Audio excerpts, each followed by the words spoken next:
J'ai découvert que ma femme préparait une fugue sauvage. La vengeance que j'ai appliquée a été. Je me souviens encore de ce matin gris où j'ai découvert un détail qui allait bouleverser ma vie entière. Sur la commode de notre chambre, une enveloppe non cachetée dépassait d'un sac de voyage. J'y ai jeté un coup d'œil par simple curiosité, sans imaginer une seconde que j'allais mettre à jour un plan soigneusement préparé depuis des semaines. À l'intérieur se trouvaient des billets de train, une carte marquée de plusieurs annotations et un carnet noir couvert d'une écriture nerveuse. Tout indiquait que ma femme préparait une fugue sauvage, loin de moi, loin de tout ce que nous avions construit.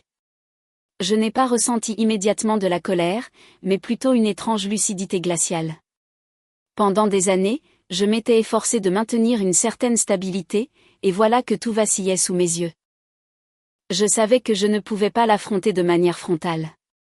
Si elle avait décidé de partir ainsi, c'est qu'elle avait déjà fermé toutes les portes derrière elle.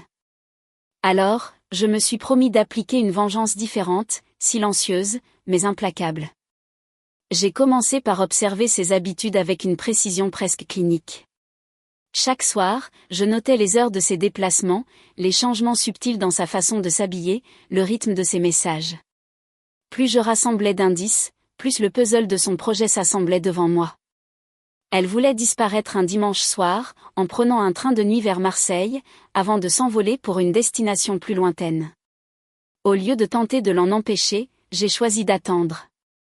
J'ai préparé ma propre riposte dans le silence de notre appartement parisien.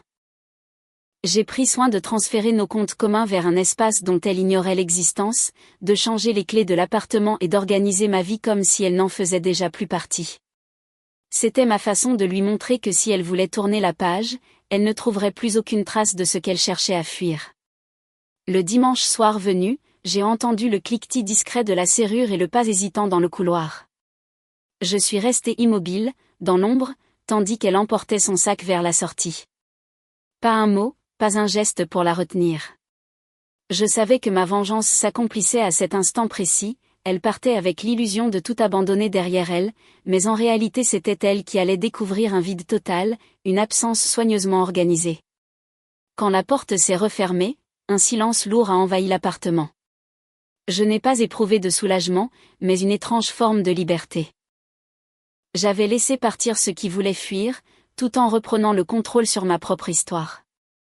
Ma vengeance n'était pas faite de cris ou de gestes spectaculaires, mais de ce calme implacable qui, je le savais, la poursuivrait bien plus longtemps que ma présence.